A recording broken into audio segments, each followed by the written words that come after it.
So who were the Sumerian people?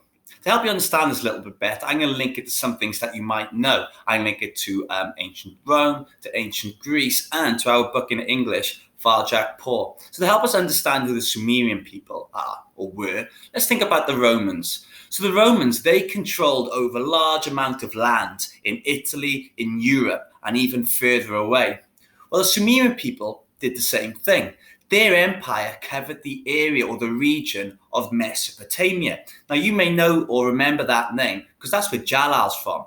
That's where Varjak goes in his dreams. Now, if you see this square down here, this is the Tigris. I think I'm saying that correctly. That's the river that you hear about in Varjak's dreams. So that's where Mesopotamia was located. That's where the Sumerian people lived. So every time we go into Varjak's dreams, I want you to think about what you might smell, what you might be able to hear, in order to really get a grasp of the Sumerian people and what they went through. So let's have a look. Did you know? By 3000 BC, so about 5,000 years ago, Mesopotamia was under the control of the Sumerian people. So just like Europe was under the control of the Romans in the period that we studied. Now, Sumer contained several city-states. It was a very large area.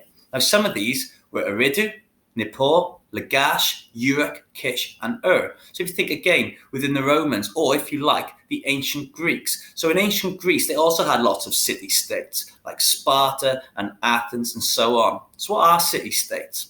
Well, a city-state is an independent city. It's kind of like a little bit more than a city and nearly a country in today's terms. But it was a city that looked after itself, which is kind of like its own country, and it made its own rules. So let's have a look where the Sumerian people lived. Where was Mesopotamia?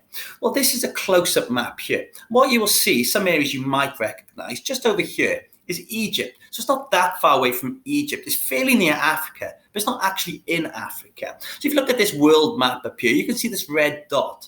Now that's where it's located. Today, it's called Iraq. Now, many of you might know that country. It's in the Middle East. So I just want you to picture Jalal walking around Mesopotamia during this time, with the Sumerian people surrounding him. I just wonder, what could he smell as he's walking around? What kind of chatter would he hear?